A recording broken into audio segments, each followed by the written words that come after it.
Welcome to Texans Unfiltered. Here we go! A Houston football podcast for your Houston Texans.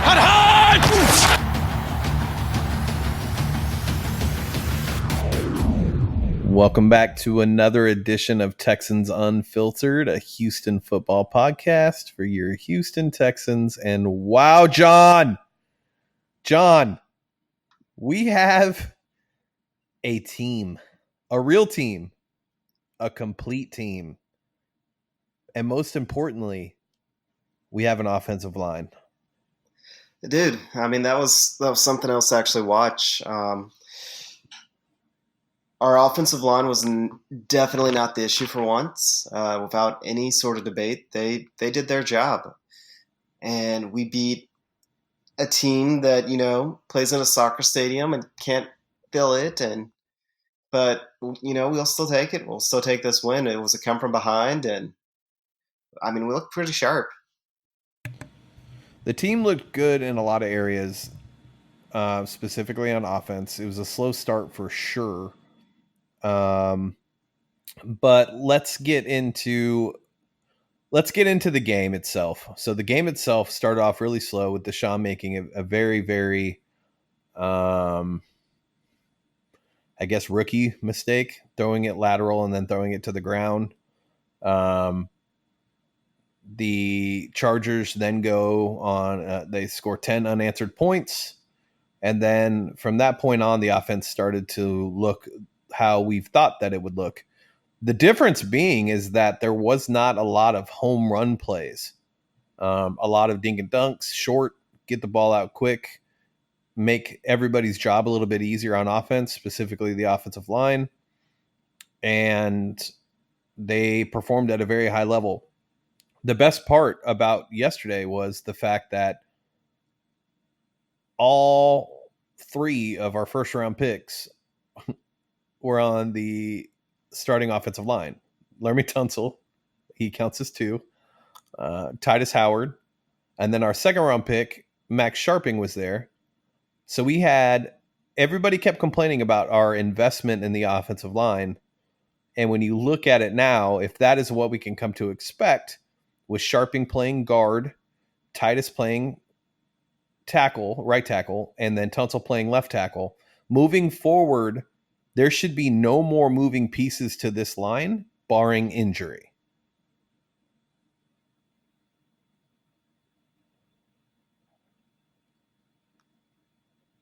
I feel like you got to knock on wood after saying something like that. Okay. Right now, this is what our offensive line could quite possibly. I still think that just maybe, I don't know. I still don't know if Zach Martin is necessarily our best center, but what they rolled out yesterday with Sharping at guard, Fulton at guard, and then Titus Howard at right tackle, which is what he played in college because he had a left-handed quarterback. They all just looked comfortable. And for the first time we've used that configuration, for them to look okay, there was times where Deshaun was averaging over 3 seconds to throw, which is absolutely obscene. Like, he shouldn't take that long to throw, but he had time to do it and wasn't actually getting pressured. Yeah, and Bill O'Brien and the entire coaching staff did a very solid job in simplifying the game plan and making it to where we can get the most out of our offensive line and the protection with quick passes, not long developing routes by the receivers, and got the tight ends involved. This is what we've been pretty much screaming. And it all came together yesterday. Now, it just took half the game for it to happen. The first half, everybody was ready to riot. I mean, there was no flow to our offense. It seemed like they were trying to make things more difficult, and then all of a sudden they went in, made adjustments for it. Thank God, because it's almost become a meme on the fact that they never make adjustments at halftime. And then they came out in the second half, and they actually looked like a competent NFL team. Like, where did that come from? Where the hell did that come from? Thank God it came from somewhere. Yeah, Oh, and just to throw this out there in case the audio this week is not as good as it normally is, John is recording from a vacation home in South Carolina. I'm recording in a hotel room in New York City. And so if this is not our best week of audio, forgive us. We just figured it was more important for you guys to get an episode than to have to potentially wait until Friday. No, yeah, John. I mean, the game started off slow. The game started off, honestly. I hate to sound like a Debbie Downer, but the game started off how I expected it to start off. I know the Chargers are a good team. I know that. I know their record does not show that, and the biggest reason why I didn't expect us to win yesterday was only because I didn't expect the Chargers to start the season 0-3. And like, I know that's not like a mind-blowing like or something that you really take into consideration when you're expecting a team to win or lose, but the Chargers have a good team. They have great receivers, they have a good defense, they have solid corners, they have good linebackers, like, and then they have Phillip Rivers. So it's like, I just figured in my mind there's no way this team is going to start off 0-3, and so that's why I thought we would not win this game. And the way that it started was, kind of how I thought it would go. But the difference is the fact that the coaching staff and Bill O'Brien were able to make the adjustments necessary for us to be back in the game and make plays.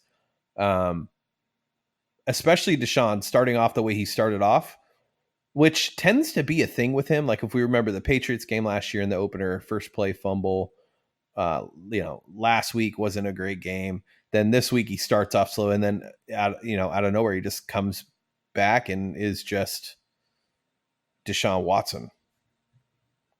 Yeah, I mean, there's a little bit of a roller coaster with him. Sometimes I think the defenses do confuse him, and I think part of it's also his mentality. I go back to when they talk about building an offense with the plays that the quarterback likes. I think Deshaun likes to push the ball down the field. He likes to be aggressive. So they build a lot of these things into the offensive game plan because that's what Deshaun feels most comfortable doing, and it's part of the reason why we love him. It's like he's going to make magic happen. He's going to disappear and reappear and throw the ball 50 yards. But he's honestly not at his best when he's doing that. When they're doing more over the middle, more short, and he gets into a quick rhythm, that tends to open up those deep balls for him when he gets to be more aggressive. And you could see that throughout yesterday's game. If you the first half, no rhythm, the passes deep really weren't there. He was moving around a little bit, but just really couldn't get anything going. And then in the second half, again, they started to attack the middle of the field. They started to change things up. And that's when it just all clicked and the lights turned on. And once Deshaun gets in a groove, it's like, watch out.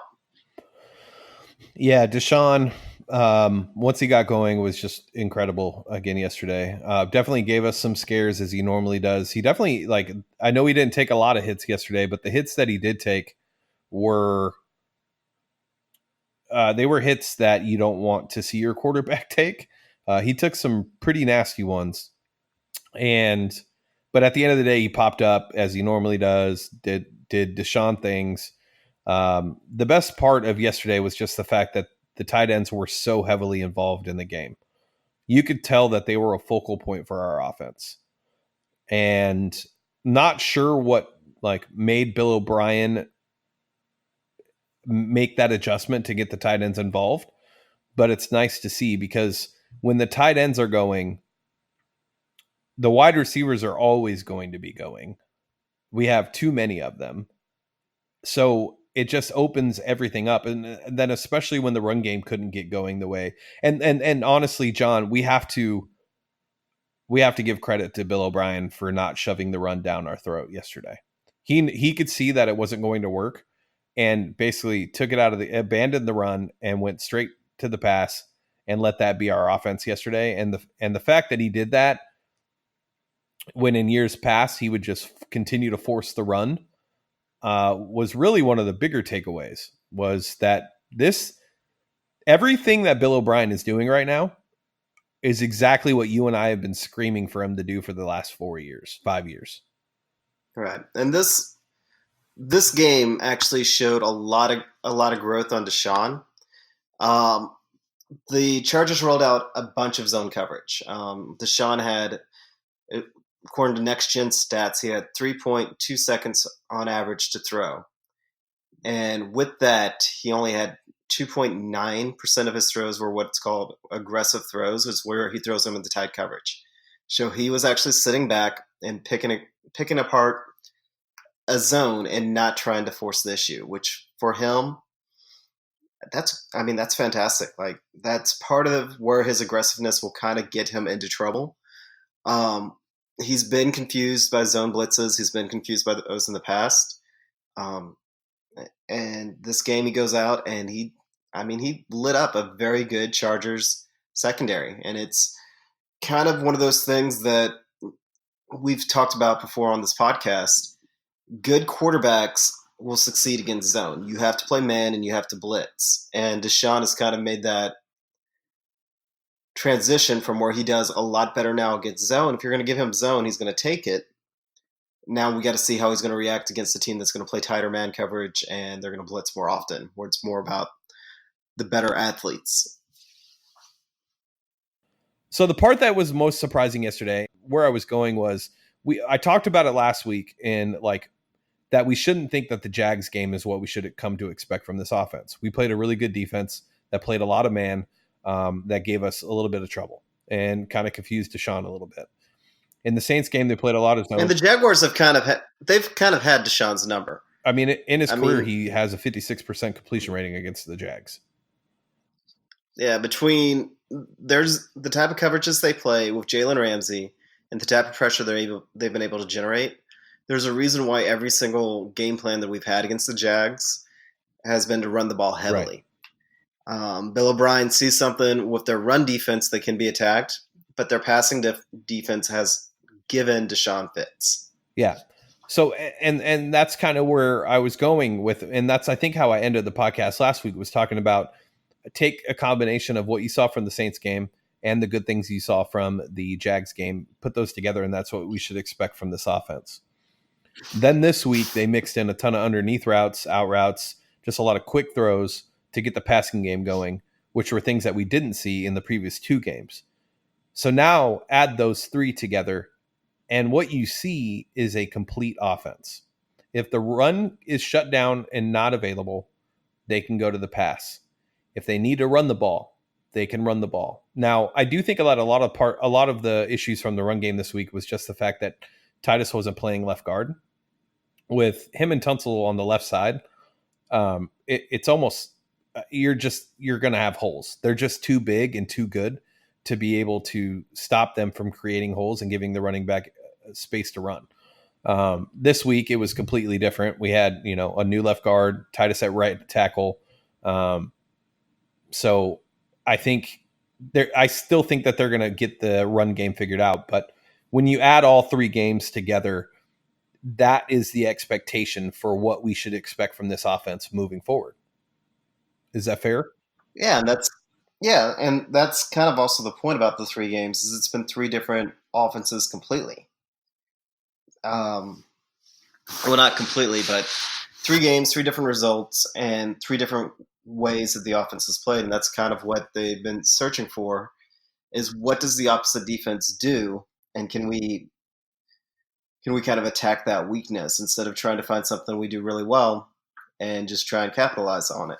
Because we've done that against weaker teams. You can have Deshaun go out there and have the game of his life, and we or not necessarily even the game of his life, but have Deshaun go out there and kind of win them on their own. And we have seen against some of the top tier teams, Deshaun go out there and literally have the game of his life. He's done it a couple times now, and we still fall up short. When we're able to attack what the other defense cannot defend against, though, it's not all the pressure won't necessarily be on Deshaun. And I think that's the hope, and I think you're starting to see a little bit of it. And yeah, and as for the run game, moving Titus Howard back over to moving Titus Howard over to right tackle is going to take something a little bit away from the run game. Tunsil and Howard on the left side with Carlos Hyde always running better to the left. That was just unfair. If Roderick Johnson was able to be a starting right tackle and that was able to work, Carlos Hyde probably would have a monster year. Now, hopefully, I still like the way he runs, but it's just not that perfect storm situation anymore with moving Howard to the outside. But that's okay because everything else looked a lot better, including our overall run blocking. So it's going to be okay. And most importantly, even better than Carlos Hyde having a great year, we'll be keeping Deshaun healthy. Yeah, at the end of the day, that's what we need for this team to be successful. So with the changes on the offensive line of moving Max Sharping to the left guard, Titus to right, where I think some people don't realize is that Titus actually played a lot of right tackle in college. So he is actually more comfortable on the right side. Him being on the left was new to him, or newer to him compared to where he played most of his snaps at in college. Max playing left guard, that's a new position to him. It's going to take time, but the fact that we have two guys that we drafted that look really good and are able to make this offensive line better than what it was is just fantastic. And when you look at the starting offensive line now with Tunsil, Sharping, Martin, Fulton, and Titus, with Roderick Johnson being able to be your swing tackle, in one season, we have completely revamped our offensive line. And I remember talking in the offseason, I said in the one offseason, you cannot fix this offensive line.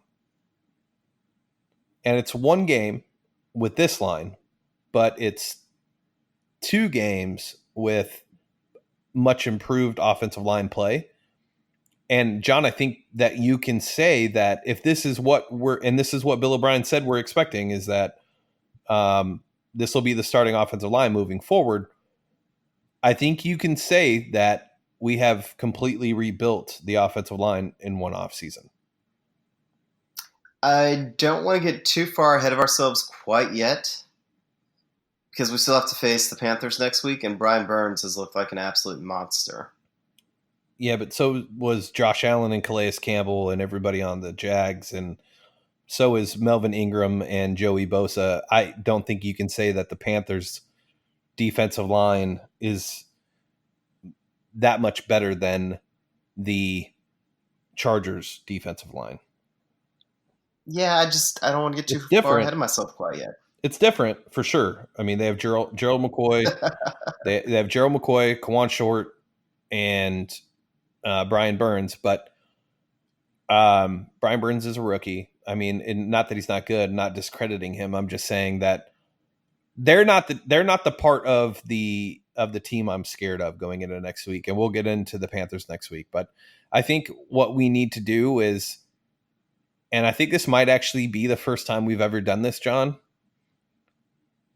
Hats off to Bill O'Brien for this offensive line, for this offense, for this team performing at the way they did, the final drive, everything about it. Hats off to Bill O'Brien. Who are you? Is that James up there in New York? Like, what's in the water up there? Are you sure? Yeah. I mean, I can't deny it anymore, right? Like, I know it's, one game, but all the actions that have been taken to get to this point, unfortunately, not unfortunately, but they have been done and handled by Bill O'Brien. And we're in the position we're in because of Bill O'Brien. Now, we're also partially in the position that we needed to do these things because of Bill O'Brien, but there were other people's hands that were in there to get their hands dirty. Bill O'Brien wasn't the sole purpose for those things, but Bill O'Brien is the sole purpose for where we're at now and what is going on with the offensive line and the offense as a whole. So yeah, we have to give credit to him. I know a lot of people aren't going to want to do that, but We just beat a really good team on the road. No, we definitely did, and I'm still. I hate to call this like the Bill O'Brien signature win, but it's something. It's a great stepping stone. Like you can't really count it as a road game. Like I'm not even kidding. There was nobody in that stadium. That was depressing to kind of look at their. We were louder than they were. Yeah, so it's kind of like a half road game. Like you can't discount it completely, but at the same time, it's like you don't want to give too much credence to it. You don't want to put it on this type of pedestal, but I think it's kind of perfect. It's one of those games that sets you up. Now, by the end of the season, if we're still saying this was our signature win, then we had a horrible season. However, we can say this is kind of like the point where, the team started to gel and started to look like a legitimate, not just win the AFC South, which is apparently returned back to being a dumpster fire, but a legitimate team. And we've got a very long season and a lot to watch and a lot to see, but yeah, it looks like if what we said at the beginning of the year, even this team for at least this year is as good as any Texans team as we've seen in a long time. Now we'll see whether or not coaching will get in the way of it. We'll see how injuries get handled. But overall, yeah, I mean, look at the moves. Like Kenny Stills is going to be our number 2 receiver. I cannot believe I'm saying that kind of out loud, but he's been an absolute fine. And this is no disrespect to Will Fuller. It's just Stills is everywhere, slot, outside, making plays. He's only been with the team for 3 weeks, and he's I mean, the joke going on Twitter was like, it was so nice that we got an offensive lineman in that Kenny Stills trade. And, yeah. At this point, like, just his play is beginning to make that trade better and better.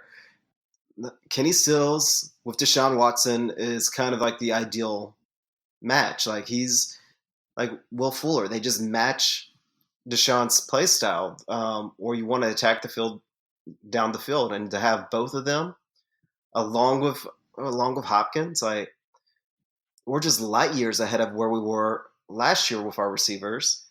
And Kiki hasn't even done anything. This gives him time to get healthy. Where if we didn't have Stills, Kiki would be out there, and there'd be a lot of pressure on him to do more. And who knows if he can, because that ankle injury actually looked pretty nasty. And somebody's going to get hurt. It's just the nature of the NFL, and we're actually going to be okay when somebody gets hurt. Now, even the same thing with the offensive line. They're able to juggle things around, and we still got depth behind them.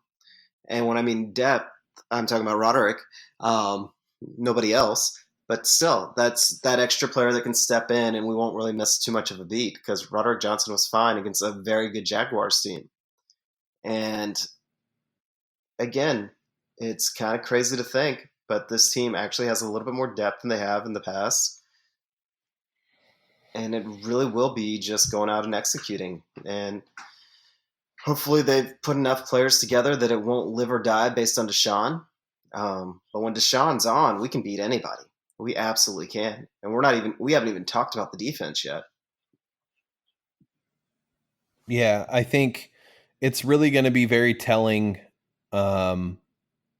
what this team is in the next 3 weeks, right? Yeah, 3 weeks. Well, we have Panthers, Falcons, Chiefs in our next 3 games. And we should realistically go in 2-1 overall. We really should, just based on how the teams have gone so far. Even if the Panthers were at full strength, like we should be able to beat them. Even though Christian McCaffrey is an absolute beast. The Falcons look like I'm more worried about Kyle Allen. Yeah, Jordan Palmer wasn't kidding. Who knew the kid from? He told us. He did tell us. He told us 2 years ago. He did, and Kyle Allen looks like something else. And yeah, who would have known the little kid from the Cam commercial would have grown up and turned into Kyle Allen? Like that's perfect. That's really not him. No, though, it's right? really not, but it might be. Okay, there's enough doubt there. It's pretty funny though. It's pretty funny to see. There's enough doubt there. No, Kyle Allen's been fantastic, but we should still beat the Panthers. And then Yeah. the Falcons are a hot mess. They just lost Keanu O'Neal to his Achilles, which, I mean, poor guy. He's a uber talented safety.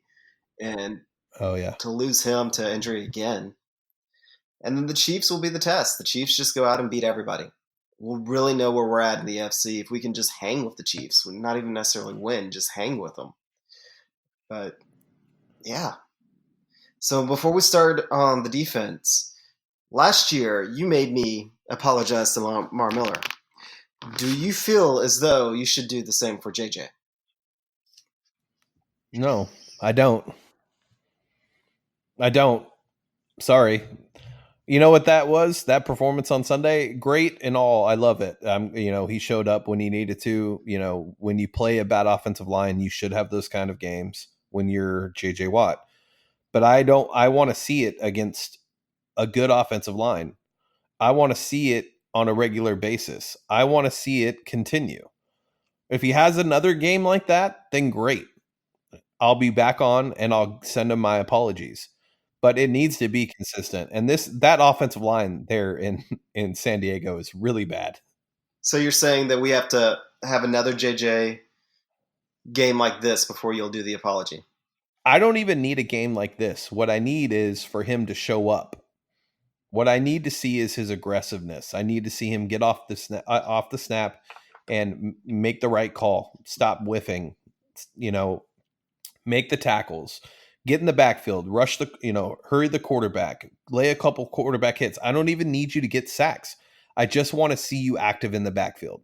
That's all I'm looking for. I can care less if JJ Watt has 22 and a half sacks this year or if he has 10 sacks this year. All I want to do is see that he is being disruptive. And in the first 2 weeks, you couldn't say that he was being disruptive. Yesterday, you could. So I just want to see it be more consistent. That's all I'm asking. The entire defensive line itself is playing at a much higher level. I even apologized to Jason Braddock and said that he was right. I still, and this will be the last time this is brought up, Clowney will be brought up at least. But I am still not okay, or do I forgive them for trading Jadeveon Clowney for what we got back when I think the faults should still be on Romeo Crennel for not being able to get all three pass rushers going at the same time.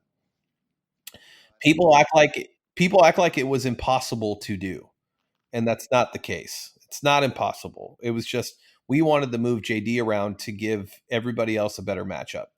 And if you would have just lined him up of opposite of JJ and let Whitney rush off the edge, you could have you are a much better defensive line right now if that is all we did than what we have currently. And that's my biggest issue with the whole JD thing.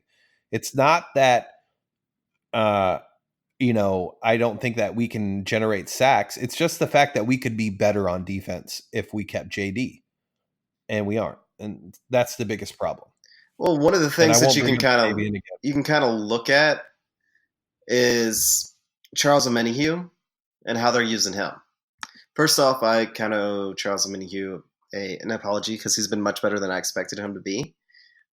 He's been either our top graded or second highest graded player every week or for the past 2 weeks. So both the weeks that he's played, up there with DJ Reader.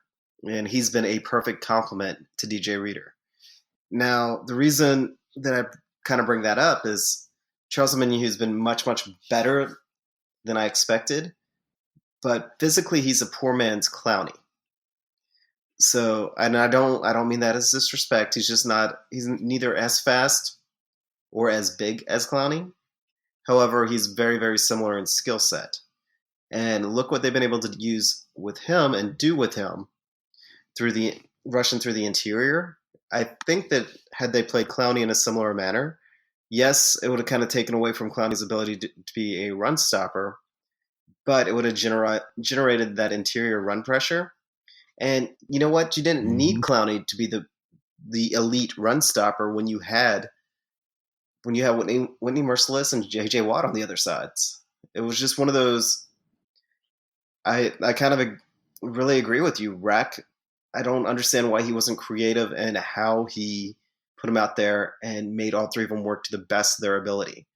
Where instead, It's like last year they let JJ do his thing, and they moved Clowney all around trying to get Clowney essentially the ability to juice his sack numbers. That's why they moved him around. That's why they put him in the positions that they did.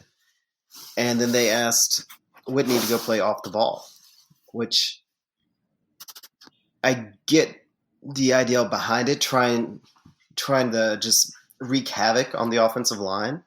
And you could watch Jadeveon Clowney just completely collapse an offensive line. And we don't really have anybody currently on the team that could do that. But at the same time, when you look at what they're doing this year, it's like, why didn't they do that last year? And if you could get these sort of results with a Menahue, imagine what you could have done with Clowney.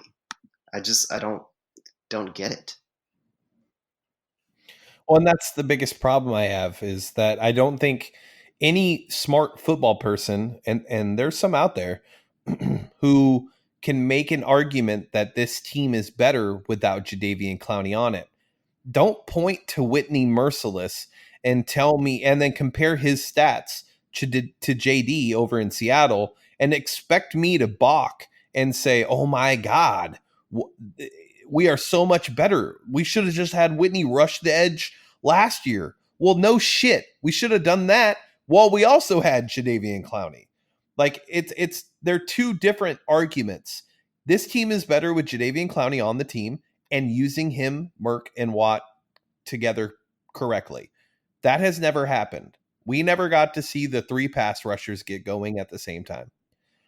That's on rack. It is what it is. We have to move past it. JD's gone. Whitney's here.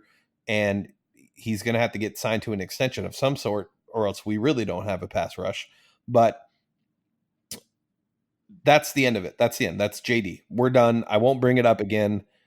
But don't ever try to tell me that this team couldn't be better with JD than who is currently on the defensive line, because that is a ignorant fucking, sorry, God, we're not supposed to be cussing. Ignorant argument, and I don't want to hear it. All right, let's get to the rest of the defense. Zach Cunningham, who I picked in the offseason and during the first 2 weeks, I said was going to be the breakout star for us.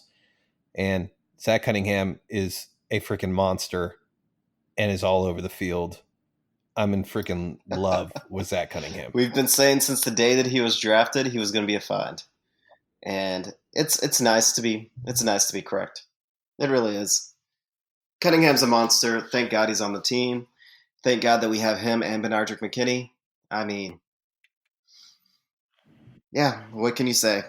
We are very, very happy to have both. No, he had a great game. Yeah, he had a great game. The linebackers had a great game in general. BMAC, who continues to have just a good season in general. He's kind of being overshadowed somehow. There's not a lot of talk about BMAC and what he's doing on the field, but he's doing a ton. The defensive line did really well. DJ Reader is just I think he's a top 3 defensive tackle in this league. He's so freaking good. Yeah, so good. Them not getting that and extension done before the start of the season. I hope they're still working on it. That's gonna hurt. It's gonna hurt. It's gonna hurt them. Yeah, it's gonna hurt them because his value is continuing to go up, and there's just more and more film on how good he actually is. I was talking to Preston yesterday while I was in my Uber on the way to the hotel, and he brought up a really good point, and I think it's something that we tend to forget when we think about how good DJ Reader is just the fact that first year he had with Vince Wilfork, I don't think, and Preston brought this up, and I just never really thought about it, but that first year with Vince really helped DJ become a much better player. I mean, when you have a Hall of Fame defensive tackle like Vince Wilfork taking you under his arm and teaching you his ways, there's really nothing more valuable you can ask for that. And it shows in DJ Reader. He's a stud. It's very, very similar to what Andre Johnson did with Hopkins. It made a huge difference in their career, and it's part of the reason why it's so hard for expansion teams to get going, and why teams that are existing why there's teams that are perennial. When you have quality guys like that are able to pass sound knowledge, like, it makes a huge difference.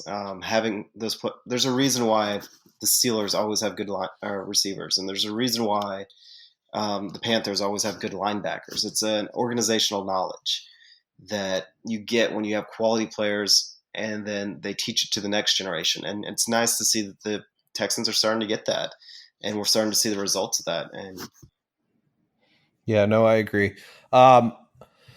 One part I left out, and on this episode of me admitting my faults and wrongs, is that through 3 weeks, Nick Martin has been a much better center than he has been since he's been here. Yesterday was, we stopped zone blocking. yesterday was by far his best game as a Texan. So either, it's his own blocking, but it's also, I don't know if part of it is the motivation of him getting paid. Either way, I'm glad he's turning it around, and let's just hope it's consistent and he stays that way. All right. I mean, this is going to be kind of a little bit off the beaten path a little bit, but when they talk about organizational alignment, this is kind of where they're talking about getting players that matching skill sets. So last year, in order to get Lamar Miller going, they would zone block more, which would weaken the offensive line, because the offensive line really isn't built to consistently zone block. It's one thing to do it a couple of times a game and to kind of match your personnel. Where this year, a lot less zone blocking, because both Carlos Hyde and Duke Johnson are fine running without zone blocking. I don't know if either of them are better zone blocking runners versus power scheme runners, but right now we've been running more power. But this also elevates our offensive line, because our offensive line is built more for our power run game. So it's just interesting to see, and I can kind of, when everybody takes jabs at Bill O'Brien for talking about organizational alignment, this is what he's kind of talking about. Getting not just necessarily the best athletes, but athletes with skills that mesh and fit what he wants to do. And from a physical standpoint, this offensive line is, they're just all so big, all of them. Yeah, and I mean, and here's the thing about Bill O'Brien that if you all haven't picked up on, he listens to what his players want to do, almost to a fault. This allows him, I think this is what's allowed him to kind of do some of those moves at the beginning of the year where they cut players right away and not have a lot of backlash and still have what's called a great locker room. And it's surprising how many players leave Houston and actually don't talk trash about Bill O'Brien. You always hear about the ones that do, but the ones that don't, it's surprising. Which to me kind of leads, and especially when you look at some of the things that they do in the game, that Bill O'Brien actually does take their influence into the game. He takes their opinions, on especially the starters, on what they like to do and what type of plays they like to run. I think that, I know they definitely do it on offense. The proof is there. Anybody that watches football could probably pick up on that. But I wonder if they do it on defense as well. But yeah, that was my little tangent. Yeah, let's get to the rest of this defense, because the rest of it wasn't very good. No, Jonathan Joseph, bless him. God dang. I love him. Yeah. Say it, John. Man. Just say it, John. It may be time, dude. It might be time. This is like, I'm going to use a bad analogy here, but this is like taking Old Yeller behind the barn. It's not a bad analogy. It's going to hurt. It's a really good one. It's going to hurt. We're all going to cry. But you just need to move on over to the bench and be our defensive backs coach, like we all know you're going to do it this offseason. Dude. Yeah, it might be time for him to pull Avonte Davis. I was hoping he would do that during the game yesterday. Retire at halftime or something. At this point where he's at, it's more than a step that he's lost. I know there were moments where he actually played man and pressed it up and was able to stay with, I believe it was Tyrell Williams. Those aren't going to happen very often. Just It was one play, but everything else about his game yesterday, he was being picked on by Phillip Rivers because it's known now that he cannot keep up anymore. Well, part of why sometimes our zone looks so bad and our soft coverage looks so bad with J-Joe is you keep the ball in front of you, and when the ball's thrown, you close. And he doesn't have that closing speed anymore. Right. And you will play zone to cover – you can play zone to cover up slower corners, but they still have to have at least enough quickness and at least enough twitch to make up that reaction time for when the ball's in the air. And it's one thing to be half a second late, keep him in front of you, that's the bend, don't break. But when he's also missing tackles, that's when it becomes concerning. So he's missing tackles because he's slow to get there, and he's not in position to actually make the tackle. And that's why, and I'm a huge J-Joe fan. I mean, he's the best acquisition we've ever had in free agency. And it just, at this point, it's not good. It's not good, dog.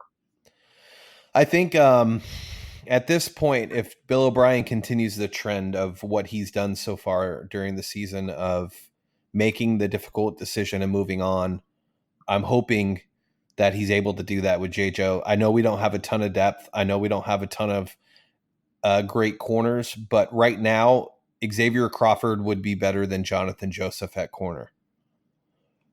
J-Joe can still come in dime sets, but he can't be out there as our number one, our number two, or even honestly our number three. It just can't. He's a liability now. So the team's either going to have to find another corner somehow, some way, or we're going to have to roll with Crawford or Gaines. And that's just how it's going to have to be for the rest of the season. It may not. I mean, Lonnie Johnson's looked fine. Roby looks like a player. It's not going to surprise me that if right now they're just kind of Band-Aiding it. And Gaines, he showed a little bit, and he got released due to injury. So according to what was a Pro Football Focus, he was the most improved corner in the league last year. He went from being like something ranked in the 40s to something ranked in the 70s, which, again, is all you really need. So it won't surprise me at some point this season that Gaines gets moved into the slot and Roby gets moved back to the outside, and it's J-Joe that sits. Now, hopefully, I don't know how they're going to do it because they have been doing better about making the difficult decisions, but if there's one veteran on the team, like J-Joe's up there with Andre Johnson to me. Just on the amount of respect. Not that far. He's pretty close. I mean, just up there with respect. I'll put him Arian Foster level. That's much better. Absolutely love him. But there's a time when there's a time, and you know, with him, he's just. I hope I'm wrong. I hope this is like the Tom Brady is done conversations that people were having a couple of years ago, 4 games in. But this is 3 weeks in a row where if you need the easy gain, you pretty much picked on Joseph. Yeah. No, I think with J-Joe, I think if you were to limit his snaps and he came in spells and wasn't always on the field, I think he'll be okay for the rest of the year, but he can't be taking the majority of snaps at corner. He just can't. So I don't know what the answer is. We don't have a ton to trade. Like Jalen Ramsey's a pipe dream. We've talked about that. Plus he has the flu. Do you really want a player that has the flu right now? I don't know if that's a good idea. But no, he has the flu in air quotes. Yes, he's sick. He's just not feeling well. But that's going to be the biggest problem moving forward with this defense is the fact that Jonathan Joseph, unfortunately, just isn't at that point in his career where he can do the things that we need him to do at corner. So we'll have to see what this looks like moving forward. Luckily for us, next week we don't play a team with a bunch of great wide receivers. Like I don't think people realize how good the wide receivers are for the Chargers. I don't think people realize how good Keenan Allen actually is because And he's Travis Benjamin can just straight up fly. and Keenan Tyrell Allen is a Williams can beast. straight up fly. And Mike Williams is a second-year wide receiver who went to Clemson and is extremely good as well. Like, they have wide receivers that are really, really good. I wouldn't expect this week for that to be the same issue. The best wide receiver on the Panthers is what? Curtis Samuel? DJ Moore. Okay, DJ actually, Moore. I think Curtis Samuel's better, but DJ Moore is who they treat as their number one. Okay, so there you go. So DJ Moore and Curtis Samuel are your two. If you stop But it's Christian probably McCaffrey, Christian McCaffrey. I was going to say, if you stop Christian McCaffrey, which you're not going to be able to do, but if you can limit him, you have a good chance at winning that game. And so this week, really not that big of a deal. Then that following week, you go against the Falcons, who have Julio, they have Calvin Ridley, they have Mohamed Sanu. They also have another guy, I can't think of his name, speedster. Anyways, it doesn't matter. That following week, you're basically back against the Chargers again. And it's one of the Rileys. Calvin Ridley. Ridley, there we go. Yeah, I said that already. But yeah, so it's got to be figured out sooner rather than later. I just don't know what that answer is, and hopefully Bill O'Brien has a clue. Outside of that, on the defensive side of the ball, Justin Reed is hurt. He's hurt. He needs to not play this week. He needs to sit out a game. He needs to get healthy. If we want Justin Reed to be here for the rest of the season, you have to just let him not play this week. He's too banged up. He's still hurting. His shoulder still doesn't look right. He doesn't look right on the field. I think it might be best to just roll with AJ Moore and Gippy. No, and I'm willing to bet the guy the Cowboys were asking for is AJ Moore. When the whole rumor about the taco trade, so the Texans refused to part with a safety. It had to be AJ Moore. No way the Cowboys are crazy enough to ask for Justin Reed, but so they obviously have enough faith in AJ Moore to put him out there, and Reed is invaluable to our secondary. If we're going to stand any chance against the Chiefs, we need him out there. And at this point, I can't imagine that they're letting him play if it's possible for him to do any more damage than he already has. Right. But it's at least a couple times for the past 2 games where he's just down in the field and he's in so much pain. So just let him rest up. Even if it's not going to necessarily get better or get worse, just let him rest up. Because there's some games that we're going to need him. Yeah, no, we're going to need him. Outside of that, it was a great team win against a very good Chargers team on the road, week 3. Definitely battled some adversity early on in the game. It was a very good win. I don't want to say it's the signature win yet, because if this win doesn't translate, then it really doesn't matter. If this win translates into a nice 3-game win streak heading into the Chiefs, or we do really well next week and somehow lose to the Falcons, but it's on some crazy shit, then that's different. But this week we have to build on what we did last week for me to feel comfortable saying it's a signature win. But it's looking like it should be the signature win. All right. So this week we play the Panthers. They have a good quarterback in Kyle Allen, who Jordan Palmer 2 years ago told us was the best quarterback between him, Josh Allen, and Sam Darnold. He said that Kyle Allen was the best out of the 3, but you're not going to hear about him because he's had the transfers, went undrafted, all those good things. And if you look at his last game last season before the end of the year, and you look at this last game on Sunday, Kyle Allen looks like the real deal. It's kind of funny where we're at in the NFL with Gardner Minshew, Kyle Allen. It's funny how this is happening more and more every season, it seems. But the Panthers have a quarterback right now, even though Cam is hurt, and honestly, I'd rather be playing Cam Newton because you know what you're getting with Cam. With Kyle Allen, you don't truly have you don't have a lot of film. You can't judge on what to expect. And when that typically happens to this Texans team, it's usually not good for us as fans. No, he went out there and he's looked really good. He has looked really good. He was a guy that we both, after the interview with Jordan Palmer, we both had hoped the Texans would have signed him as an undrafted free agent. I mean, you got to remember, this kid was a 5-star prospect. Like, he was a very, very well regarded. He just made some mistakes in which colleges he wanted to go to. And if he didn't have that whole mess, if he had gone somewhere and just, if it hadn't been a mess with, I believe it was A&M and Summerlin, then he's somebody that would have been drafted that more players would know, or more people would know about him, because he's a player. He can throw the ball. So it'll be very, very interesting to watch. The Panthers do have some talent.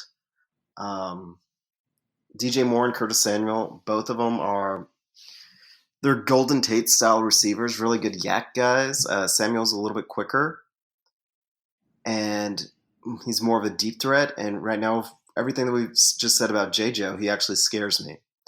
And nobody's stopping Christian McCaffrey. I'm sorry. So he's going to get like 200 yards. We're just going to have to kind of deal with it and hope we can negate whatever he does end up doing. If he gets 14 points by himself, that's fine. We've just got to make sure we score 21. Yeah, no, I think that's the game plan. Try to limit what you can on McCaffrey. Make Kyle Allen beat you by throwing the ball to his receivers and Greg Olsen. But if you can minimize Christian McCaffrey's impact on the game, you have a good chance at winning. John, the rest of the next 3 games are big games for the Texans. We've actually gotten some national media love after our win yesterday. That always scares me more. I can't lie. And if that's going to continue, then this team has to show that they can win and they can beat good teams. And we play 3 really good teams. The Panthers look like a much better team with Kyle Allen under center than Cam. And that's just because Cam's been really hurt. And I don't know if Cam's ever going to be Cam again. They ran him into the ground. Excuse me. So this next 3 weeks, you'll find out exactly who this Texans team is. Are you a contender, or are you what's the other one? Contender or a Pretender. Why can't I think of the word? Pretender. That's it. Yeah, pretender. We'll find out in the next 3 weeks. And if this team comes out and shuts down Carolina and goes into Atlanta and beats Atlanta, who is very beatable, and then goes to Kansas City, which if we win these next 2 games and Kansas City continues on the trend they're on, there's a good chance that Sunday game is flexed to Sunday night. And if that happens, we're on the big stage. And the Texans are going to have an opportunity to be able to make a name for themselves. So, John, what else you got? That's everything. All right. Good win by the Texans yesterday. Glad I was able to watch it. God, it was so scary, John. I was like boarding the plane with the last 5 minutes up 7. And like I had no service because like when you're boarding the plane, sometimes you have service, sometimes you don't. And then the Wi-Fi on there, they were playing the Saints game instead of the Texans game. So I like didn't get it until the last minute. And I was like, oh God, I was so worried the whole time. And luckily they pulled it off. So nope, I was the great win. Only individual in a bar in Charleston, South Carolina that actually seemed to care. But that's okay. That is definitely it was okay. Like that probably for a lot of our listeners. You know, one of my brother's bridesmaids, she's like, well, we're trying to include you. And I'm like, no, y'all are fine. Let me watch the game. Just please let me watch the game. I was in the like waiting area. They were loading the plane, and when Whitney Merciless forced that sack, I had my AirPods in and I screamed, "Yeah!" And like everybody looked at me, and I was like, so sorry. And this Patriots fan across from me was watching a game on his computer. He goes, "It's all right, dude. It's all right." He gave me that look. I totally understand. I was like, okay, I feel better. He's right there with you. All right, guys. We will catch you guys next week. Make sure you do all the things in the outro. Leave us reviews on iTunes, please, and tell your friends about Texans Unfiltered. With that being said, I'm YoungAriGold. That's the Garnet Texan. I'm signing off for Texans Unfiltered. We'll catch you guys next week. Loved this episode of Texans Unfiltered? We'd love for you to be a Patreon supporter. Your support allows us to provide you with the best Texans podcast possible. You can also follow us on Twitter and Instagram at HoustonFBPod and everywhere podcasts can be found. And join our community on www.texansunfiltered.com or on Discord at Texans Unfiltered. Thank you for listening. Until next time.